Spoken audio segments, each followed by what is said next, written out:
अस्सलाम वालेकुम, this is Mohit Fizada with 92 news. आज की दो इंपॉर्टेंट डेवलपमेंट्स हैं, जहां एक तो सुप्रीम कोर्ट ऑफ पाकिस्तान का deputy speaker, former deputy speaker Qasim Suri की जो फैसला था उसके हवाले से सुप्रीम कोर्ट की एक डिटेल जजमेंट 100 सफ़ों के अंदाजन वो सामने आई, जिसके फ़ौरन बाद हुक्मरान जमात शहबाज शरीफ साहब की गवर्नमेंट ने और उनके इंटीरियर मिनिस्टर और उनके लॉ मिनिस्टर यानी इंटीरियर मिनिस्टर राना सनाउल्लाह साहब ने और लॉ मिनिस्टर जनाब आज़म नज़ीर तारड़ साहब ने ये स्टैंड ले लिया कि सुप्रीम कोर्ट के फैसले की रोशनी में प्रेसिडेंट ऑफ पाकिस्तान जनाब doctor Arif Alvi, x speaker जनाब कासिम सूरी साहब जो डिप्टी स्पीकर थे, और असद कैसर साहब के खिलाफ आर्टिकल 6 का मुकदमा जो है वो बनाया जा सकता है और कैबिनेट इस हवाले से फैसला करेगी, और इसके बारे में बहुत से लोग कन्विंस हैं।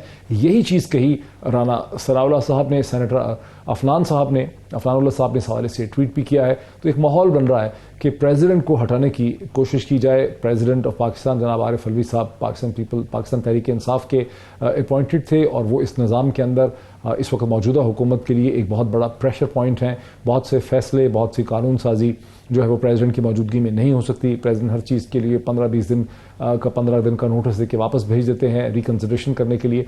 तो अरसे से एक थिंकिंग चल रही है कि प्रेसिडेंट आरिफ अलवी को किस तरह से हटाया जाए, कैसे मजबूर किया जाए। कुछ लोग ये भी समझते हैं कि कुछ लोग प्रेसिडेंट बनने के लिए भी कुछ अहम शख्सियात जो हैं वो तैयार बैठी हैं कि उनको ही प्रेसिडेंट बनने का मौका किसी तरह से मिल जाए। तो एक तो ये चीज़ हमारे सामने आई। अब आर्टिकल 6 के हवाले से जो बात की गई है, इससे थोड़ा सा हट के अब से कुछ तकरीबन 3 घंटे पहले फॉर्मर प्राइम मिनिस्टर पाकिस्तान जनाब इमरान खान साहब ने जब डेरा गाजी खान के अंदर एक बहुत बड़े जलसे से उन्होंने खिताब किया, तो वहाँ इमरान खान साहब ने कुछ सवालात उठा दिए सुप्रीम कोर्ट के लिए। उन्होंने कहा कि मैं तो इंसाफ का बहुत बड़ा दाई हूँ, मैंने अपनी जमात का नाम भी तहरीक इंसाफ रखा, मैं जस्टिस में, इंसाफ में बिलीव करता हूँ, मैं समझता हूँ, मैं पाकिस्तान की अदलिया की और कोर्ट्स की बहुत इज्जत करता हूँ। मैं समझता हूँ कि ये इदारे, ये जो जुडिशल सिस्टम है, जो जुडिशरी है, यही पाकिस्तान के लोगों को एक बेहतर राह की तरफ ले जा सकेगा। लेकिन हैविंग सेड दिस, उन्होंने कहा कि मुझे सुप्रीम कोर्ट ऑफ पाकिस्तान के इस फैसले की बाज़ चीज़ों से बहुत ही दुख पहुँचा है, मैं बड़ा हर्ट हूँ। और दुख इस चीज़ से पहुँचा है कि सुप्रीम कोर्ट ऑफ पाकिस्तान ने अपने फैसले में ये कंक्लूड किया कि अमेरिका के स्टेट डिपार्टमेंट के अंडर सेक्रेटरी डोनाल्ड लू का जो साइफर और मुरासला था उसके बारे में कोई इन्वेस्टिगेशन नहीं हुई, इसलिए उसके बारे में कुछ कहा नहीं जा सकता। उन्होंने कहा ये बहुत अजीब बात है कि ये जो डोनाल्ड लू का जो साइफर था, इसे मैंने उस वक्त कैबिनेट के सामने भेजा इन्वेस्टिगेशन के लिए, डिस्कशन के लिए। फिर मैंने नेशनल सिक्योरिटी कमेटी की मीटिंग बुलाई, फिर पाकिस्तान के प्रेसिडेंट ने इसको भेजा, स्पीकर ने भी भेजा चीफ जस्टिस ऑफ पाकिस्तान को और सुप्रीम कोर्ट में, और प्रेसिडेंट ऑफ पाकिस्तान ने भी इसको भेजा रेफरेंस के तौर पे वहाँ पे इसको कंसिडर करने के लिए। फिर हमने इसके हवाले से एक कमीशन भी बनाया।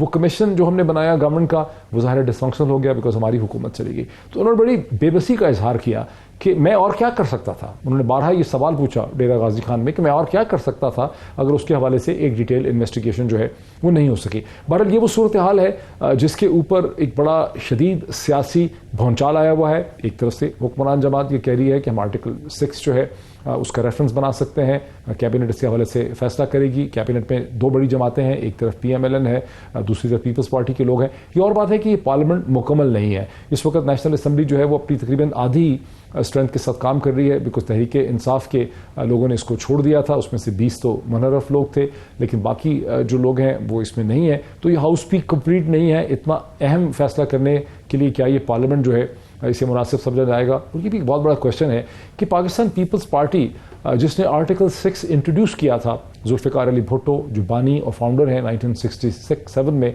पाकिस्तान पीपल्स पार्टी के, उन्होंने जब 1973 के आइन में आर्टिकल 6 को इंट्रोड्यूस किया था तो मिलिट्री इंटरवेंशन का और मार्शल लॉ का रास्ता रोकने के लिए इसे इंट्रोड्यूस किया गया था। इसमें कोई अभाम है नहीं। आज इस बात में अभाम पैदा करने की कोशिश की जा रही है, लेकिन 1973 से लेकर आज तक इसकी अंडरस्टैंडिंग यही थी कि आर्टिकल 6 बुनियादी तौर पर जो मिलिट्री के जनरल बागी हो जाते हैं, जो एक सिविलियन डेमोक्रेटिक कॉन्स्टिट्यूशनल हुकूमत का तख्ता उलटते हैं, उनके लिए इसमें सज़ाए मौत हो सकती है, सज़ा हो सकती है।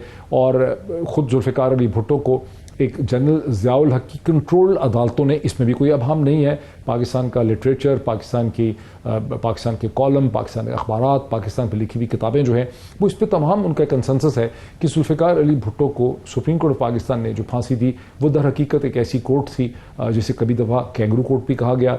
खुद पाकिस्तान पीपल्स पार्टी ने कहा, पाकिस्तान की और जमातों ने कहा। शुरू में पीपल्स पार्टी कहती थी, सिविल सोसाइटी कहती थी, उसके बाद उसमें PMLN भी शामिल हो गई चार्टर ऑफ डेमोक्रेसी के बाद 2007 انتخابات کے بعد. تو ایک کنسنسس رہا, اس میں کوئی ابہام کبھی بھی نہیں رہا کہ جو جنرلز مارشل لا لگاتے ہیں ایک کانسٹیٹیوشنل الیکٹڈ گورنمنٹ کو برطرف کر کے خود سیاہ و سفید کے مالک بن جاتے ہیں, آمر اور ڈکٹیٹر بن جاتے ہیں, ان کو ڈٹر کرنے کے لیے, ان کا راستہ روکنے کے لیے آرٹیکل 6 جو ہے اس کو انٹروڈیوس کیا گیا تھا. لیکن 2 دفعہ جب آرٹیکل 6 کو انووک کرنے کی کوشش کی گئی, ایک دفعہ جنرل مشرف کے ایکشن جو انہوں نے 12 اکتوبر 1999 کو اس وقت کے الیکٹڈ پرائم منسٹر جناب محترم نواز شریف صاحب کی حکومت کو ہٹایا, اور پھر قاسم علی جو ڈیسیجن تھا اس وقت سپریم کورٹ کے سامنے جب وہ ڈیسیجن آیا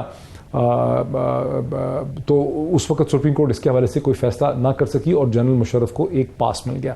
پھر 3 نومبر 2007 کے جو جنرل مشرف کے اقدامات تھے اسے پھر نواز شریف صاحب جو پرائم منسٹر تھے 2013 میں انہوں نے پھر اس کے خلاف ایک آرٹیکل 6 کا جو ہے کیس اور ریفرنس جو ہے وہ دائر کیا, اور وہاں پر بھی عدالتیں کسی نتیجے پہ نہیں پہنچ سکیں اور وہ دوبارہ وہ چیز نہیں ہو سکی. تو اب اس کی جو مضحکہ خیز صورتحال ہو چکی ہے آج کے پاکستان میں, یہ اور بات ہے کہ پاکستان میں بدقسمتی سے کوئی ایک چیز مضحکہ خیز نہیں ہے, پاکستان میں درجنوں غالباً سینکڑوں چیزیں ایسی مضحکہ خیز ہیں جن کو دیکھ کے دنیا ہنستی ہے, کہہ کے مارتی ہے, اور پاکستان کے لوگ رو سکتے ہیں, اس کے بارے میں افسوس کا اظہار کر سکتے ہیں. اس میں ایک نئی چیز ایڈ ہو گئی ہے.